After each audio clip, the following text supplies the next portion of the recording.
Hi guys, எல்லாருக்கும் வணக்கம் guys. இந்த வீடியோவில் நம்ம என்ன பார்க்க போகிறோன்னா, ஆஸ்திரேலியா அன்னைக்கு ஆப்போசிட்டாக ரெண்டாவது டெஸ்ட் போட்டி தோல்விக்கு முக்கிய காரணமே இவங்க தான். இவங்க ரெண்டு பேரால் தான் தோத்துச்சு.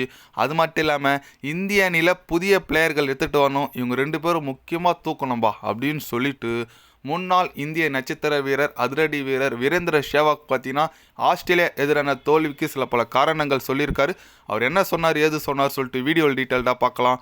அதுக்கு முன்னே நீங்கள் நம்ம சேனலுக்கு புதுசாக வந்திருந்தீங்கன்னா ஒரே ஒரு சப்ஸ்கிரைப் மட்டும் பண்ணிவிட்டு வாங்க, வீடியோக்குள்ளே போகலாம்.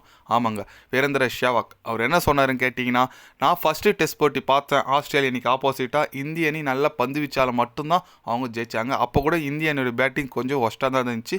செகண்ட் இன்னிங்ஸ் தான் ஓரளவுக்கு ஆடினாங்க. மற்றபடி இந்திய அணியோட பேட்டிங் எனக்கு அந்த அளவுக்கு நம்பிக்கை இல்லை. செகண்ட் டெஸ்ட் போட்டியிலும் அதேமாரி தான் 180க்கு ஆல் அவுட்டு, 175க்கு ஆல் அவுட்டு. பார்க்க ரொம்ப கஷ்டமாக இருக்குது. ஏன்னு கேட்டிங்கன்னா, பந்து வீச்சாளர்கள் ஓரளவுக்கு ஹெல்ப் பண்ணுவாங்க. அதை பிடிச்சிட்டு இந்திய அணி பேட்ஸ்மேன்கள் கொஞ்சம் ஆடிருந்தால் கண்டிப்பாக இந்த போட்டியை வென்றிருப்பாங்க. ஆஸ்திரேலிய அணி ரெண்டுமே நல்லா பண்ணாங்க, அதனால தான் அவங்களுக்கு வெற்றி கிடைச்சிச்சு.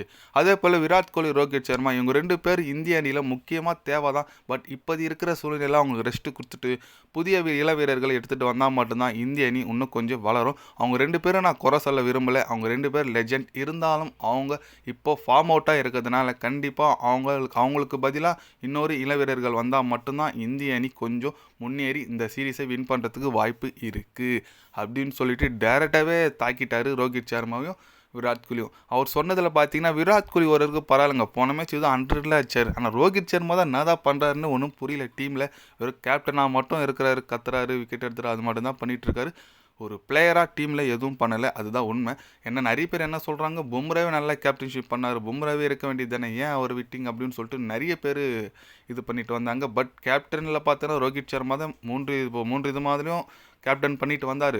T20 ரிட்டையர் ஆகிட்டு இருந்தால் சூரியகுமார் கொடுத்துட்டாங்க. இப்போதைக்கு ஓடிஐலையும் டெஸ்ட்லேயும் இவங்க தான் ரெண்டு பேர் தான் பண்ணிட்டு வந்துட்டுருக்காங்க.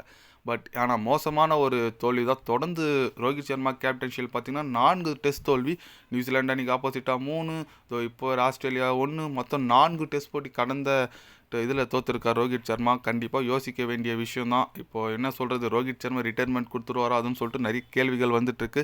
பட் அவர் ஒரு நல்ல பிளேயருங்க. ஆனால் டெஸ்ட் மேட்ச்சுக்கு சூட்டபிள் இல்லை, அது எனக்கு கிளியராக தெரியும்.